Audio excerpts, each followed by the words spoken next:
Hello again, everybody. This is Rusty, aka William Robinson, aka Dr. Robinson, and I am the Blues Doctor. Welcome to my podcast, The Blues Doctor Recommends, and we're glad you're here today. You know, summer is truly here now. It's hot outside, and everybody seems to be enjoying it. The doctor's office is about to be graced with a swimming pool, sometimes known as a cement pond, if you know what I mean. And if you get that reference, I'm going to give you a shout out in the comments next week. And besides that, we want to make sure that you hit the thumbs up and ring the bell and make comments and share and all that stuff before we move on. So let's get to it. And we'd like to go back to the calendar again this week after taking some time off. On June 11th, 1964, in Chicago, a recording session at Chess Records in Chicago. The not well known at the time Rolling Stones, including Mick, Keith, Brian, and the rest, showed up in Chicago at the studio for Chess Records just out of the blue. And they ran into their idols, Muddy Waters and Willie Dixon. In fact, told Muddy Waters at the time, "We named our band after your song, Rolling Stone." Muddy and Willie and the rest of the Chess Records crew had never heard of the Stones. This was early in their career. They really hadn't conquered America yet. And actually, you can see this event depicted in the film Cadillac Records, which I thought was very well done. In fact, I can highly recommend that film. And also in June, on the 14th of 1959, that was the birthday of Marcus Miller, the legendary bassist for many people, including Michael Jackson, Beyonce, Aretha Franklin, Elton John, Miles Davis, Herbie Hancock, many others. In fact, the guitar that you're seeing here is actually the Marcus Miller edition of the Fender Jazz bass, which I got a number of years ago. And actually, this bass appears or is heard on the recordings by NED, my former band. So you can hear it on record if you look that up. And I still play this bass almost every day. So congratulations to Marcus Miller on turning 66 on the 14th. And also on the calendar, and this is a big one, on June 11th, just 2 days ago as I record this, 2025, Brian Wilson died. Brian was the creative genius behind the Beach Boys. Brian faced both tragedy and recovery several times over the course of his life. Brian and his brothers Carl and Dennis, their cousin Mike Love, and some of their friends, including Al Hardeen, all lived in suburban Southern California in the Hawthorne area and grew up together, basically singing and making music and so forth. And they based their sound, the Beach Boys sound, on Southern California lifestyle of the 1950s, which was surfing, cars, chasing girls. It just seemed like the idyllic life to a young American in that era. For people back east who really didn't have access to many of those things, boy, California just seemed like paradise at the time. It certainly did to me. So Brian and his brothers truly created a musical documentary on Southern California life that appealed to young people across America and truly around the world. Brian's creativity grew through the mid 60s, particularly as he released the Pet Sounds album in 1966. That music was much more complex and much more compelling than some of the work they had done before. In fact, the Pet Sounds album actually scared Paul McCartney and John Lennon, who listened to it and realized they got to step up their game. Paul is quoted as having said, "We thought we were the best in the world, and suddenly we weren't. I told John that, and we knew we had to get to work." The result of that actually was interesting. The very next year, Sergeant Pepper's Lonely Hearts Club Band album came out. So the impact of Brian Wilson on the Beatles was just immense. I still think Brian's best work was actually Good Vibrations. Brian came up with the main idea for this song when his mother told him that sometimes dogs could pick up vibrations from strangers and that could figure out whether they were good or bad. The recording process for Good Vibrations was a 6 month long marathon that Brian put the studio musicians of the Wrecking Crew, which was a local LA group of studio musicians, through. He went to multiple studios in the Los Angeles area, took the Wrecking Crew and other people with him each time, and worked for day after day, 12 hours a day for up to 6 months, putting together this record with lots of instrumentation, even unusual things like the use of the theremin, which was the sound that made the vibration sound. It had been used previously in horror movies and other things to get a kind of an eerie sound. Some days he would come into the studio with the music written out note for each of the musicians, and they would look at it and say, Brian, I know you've got this written out the way you want it, but it doesn't really work in this section of music right here. And Brian would look at them and say something like, it works in my head. And then the musicians would sit down and play it, and I'll be darned, it did work when you put it all together. There's video footage on YouTube of Brian working with the Wrecking Crew on Good Vibrations in the studio that's really worth a watch also.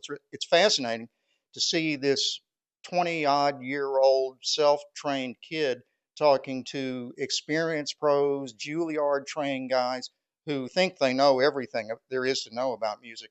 And they were just in awe of Brian's musical genius by the time it was all over. Good Vibrations came out in late 1966. It was the best-selling Beach Boys single ever. It went to #1 in the US, the UK, France, Canada, Australia, and Germany. It's currently listed as the #6 song of all time on the top 500 songs of the rock and roll era by Rolling Stone magazine.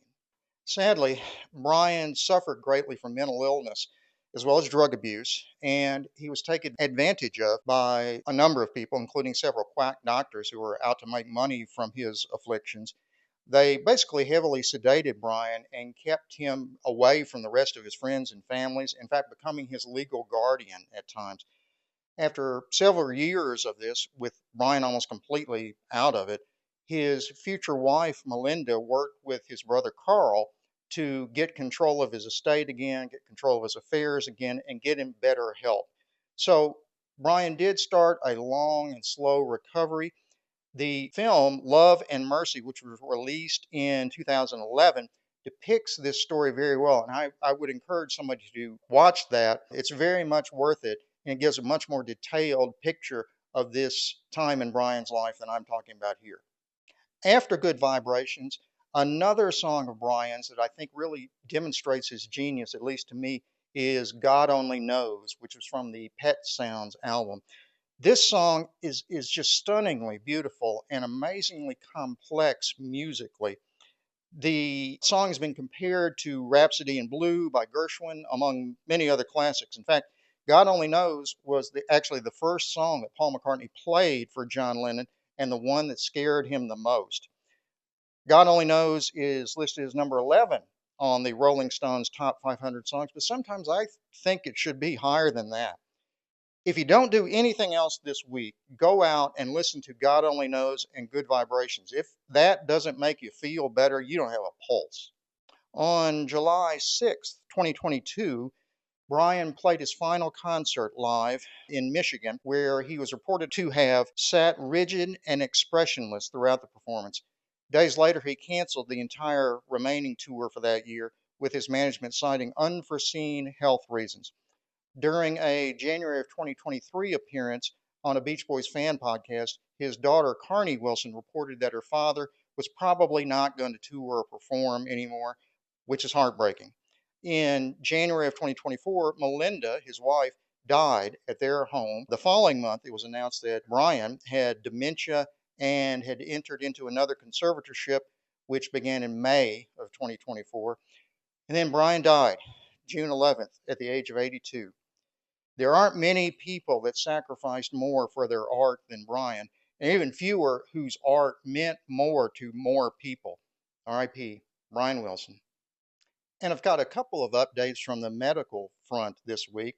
First, this past week, June 5th of 2025, Robert F. Kennedy Jr., who is the Secretary of Health Services for the United States, dismissed all 18 members of the Advisory Committee on Immunization Practices, or ACIP, which reports to the CDC, obviously on immunization.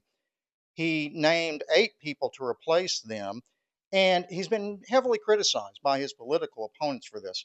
And that's because this is kind of unique, or this method by which you changed the committee was unique. Usually, federal committee membership turns over on a staggered basis rather than all at once. And I know this because I've sat on a few of those. What happens most of the time is that a few members of the committee will rotate off, and that allows new blood to come on the committee, but without losing all of the institutional memory of the more experienced members of the committee. That's how it typically works for federal committees, particularly within the NIH and NCI. Most of the new members now have basically similar skepticism to vaccines to RFK Jr., but not all. Some of them are really pure scientists in regarding vaccine care. And it's not at all clear what the role of the committee is. They make recommendations to CDC leadership, but they do not have the authority to make policy in and of themselves. So this will be something to continue to watch over the next year or so. And we've got one other update for today, and this one will be on my previous discussion of President Biden's cancer diagnosis and the use of PSA testing.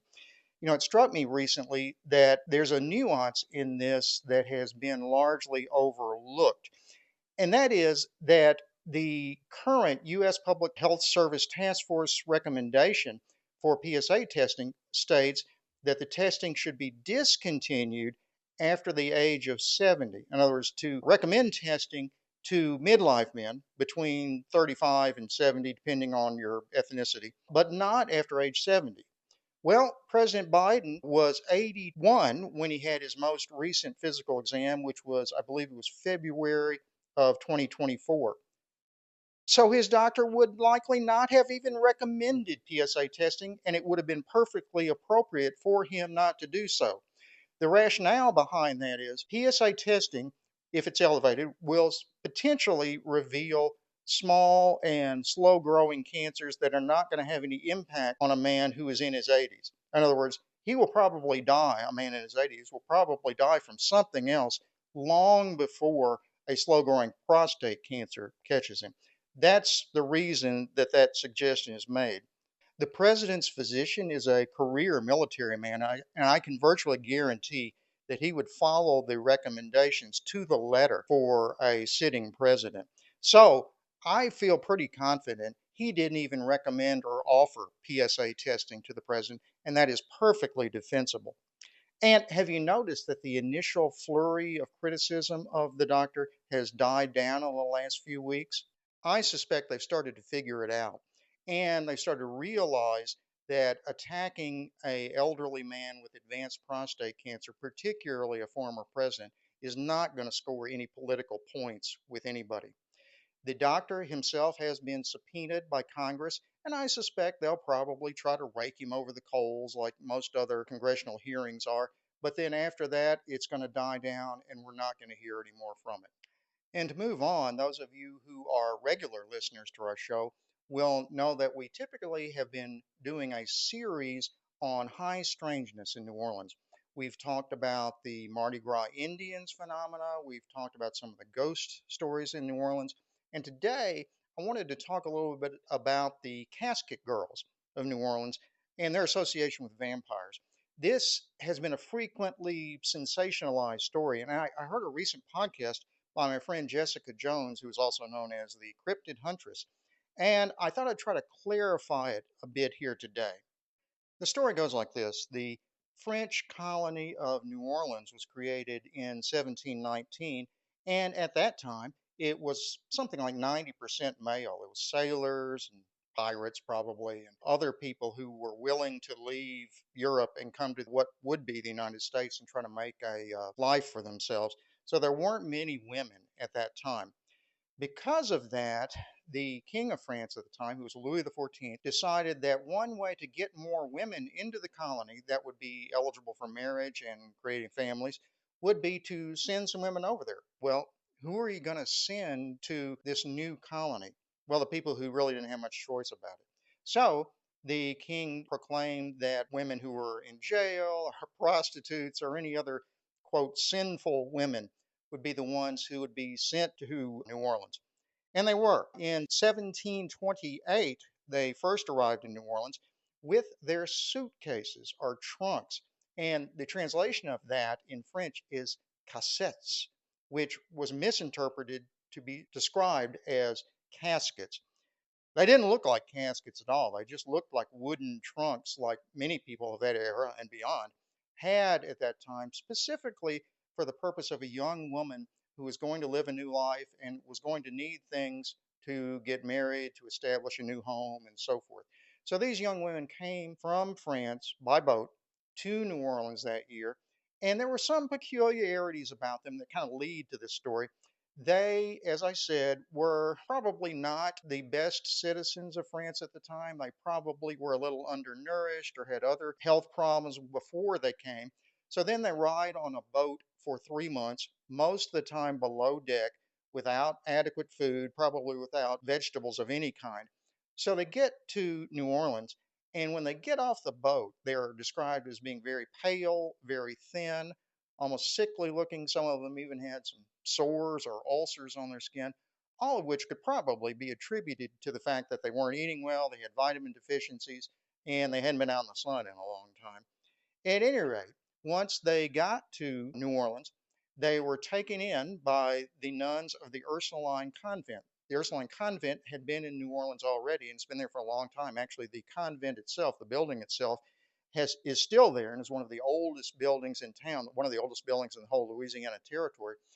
The nuns took the Casket Girls in with their trunks, and they put them up on the third floor of the attic of the convent, which was not otherwise occupied at the time, with the idea being that this would be a haven for the girls until they got married. They actually closed the windows of the attic and nailed them shut so that they give the girls some privacy, because you know what was going to happen when young men of the New Orleans colony at the time knew there were girls in town. They were going to be looking for them. The nuns wanted to protect the girls, so they went to these measures of putting them in a protected room, basically in their attic. So what happened, though, was not quite what they expected. There were marriages that occurred, but many of them were not good.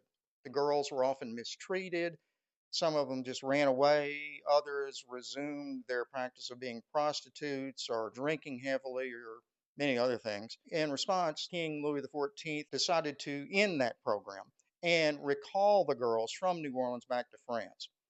Well, that didn't work out so well either. When the nuns were given word that the girls were supposed to go back to France, supposedly they went up to the attic to look for them, and the girls were gone. The trunks were still there, but the stuff, their supposed dowry or whatever they had to get married with, was all gone. But the empty trunks were all still there. So presumably, the girls, when they heard they were going to be sent back to France, ran away because they didn't really want to go back to France because it was no better than where they were currently. But that's where the paranormal twists of the story begin. A story came out that the nuns of the Ursuline convent became scared when they saw that the girls were gone and their stuff was gone, and decided that there must be some supernatural component to this. Therefore, supposedly, they had nails blessed by the Pope and used them to nail shut the shutters and the windows and the doors. Of course, that doesn't take into account that the shutters and the windows had already been nailed shut for the girls' privacy before that, but don't want to get in the way of a good story. The girls spread all over New Orleans and Louisiana and other places after that. And the stories of vampires really didn't develop until much later. Sort of an odd twist on this is that when the Pope came to New Orleans in 1987, he was given a tour of the entire convent by the Ursulines, and no mention was made of the blessed nails or anything else to do with the Casket Girls or the quote caskets or anything about that, which, who knows whether that would have been a thing or not, but it just seems odd to me that it was never mentioned. At any rate, there were many other stories of vampire attacks that included young women being named as the attackers. There was one event in the early 1990s that's been recognized, actually reported in the papers. Two young men who referred to themselves as journalists from out of town somewhere, decided to come to New Orleans and go spend the night in the French Quarter staking out the Ursuline convent. Well, if you've ever been to the Ursuline convent in the French Quarter in New Orleans, you'll know at night that's not the best neighborhood to be hanging around in. And what happened was the next morning, the two guys were missing. They were later found to have been shot to death and beaten, and all their valuables were stolen. Now, that doesn't seem like a supernatural thing to me or anybody else, who's ever been in the emergency rooms of the old Charity Hospital in New Orleans. I don't know how many victims of robbery, even murder, have been through the doors of that emergency room over the past 2 centuries, particularly people from out of town who presumably didn't know where to go, when to go, how to take care of themselves. Now, why this story was considered any different is beyond me. It just seemed like a simple attack and robbery and murder, unfortunately. And I don't mean to criticize or discredit Jessica or her guests on her podcast when they were talking about this, but there are plenty of weird things that have happened in New Orleans. But this is a big stretch in my mind. I guess people are always willing to tell another creepy story about the city of New Orleans, and they rarely let facts get in the way. So I get that. I think that's basically the thing with the Casket Girls. In my opinion, it's just another odd event in the crazy history of New Orleans. I'm going to place a link to Jessica's podcast below, and I would encourage you to listen. Really, Jessica is fascinating to listen to, and I can strongly recommend that you check her out. She's otherwise known as the Cryptid Huntress, and she releases content several times a week. As for the Casket Girls, I think that's an overblown, pretty much nothing of a story. And to move on, I mentioned before my Marcus Miller jazz bass when I was talking about Marcus' birthday. So I thought I'd share with you a song that includes that bass, the bass I have, in its recording. This was by the band NED, which I was a part of for a long time. NED is short for No Evidence of Disease. This was a band composed of gynecologic oncology physicians from around the country, and we had a great time performing, recording, producing. We went on to sell something like 10,000 copies of our albums. The proceeds of all those went to the Women's Cancer Foundation, and we're proud of what we did.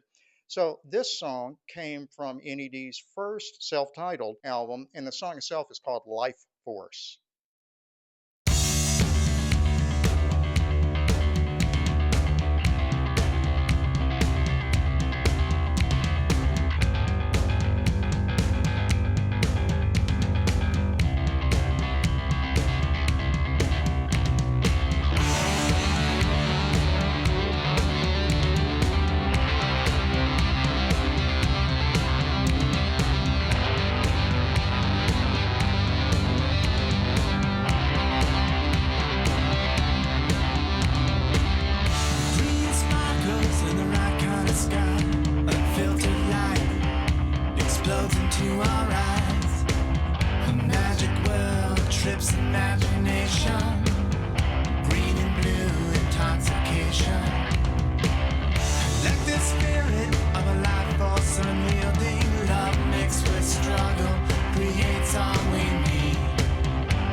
And that's about all I had for this week. Just as I usually say, the doctor's prescription, check out the great Brian Wilson's music. Right after we finish recording this, I'm going to go listen to it myself. Plus, keep an eye on RFK Jr. and his immunization policies and kind of how he runs the DHS over the next year or so. And see if the controversy over President Biden's cancer doesn't start to die down at this point. His doctor will be testifying before Congress pretty soon, and I suspect it may basically go away after that. Finally, as I say every week, please listen to the podcast next week. Okay? See you later.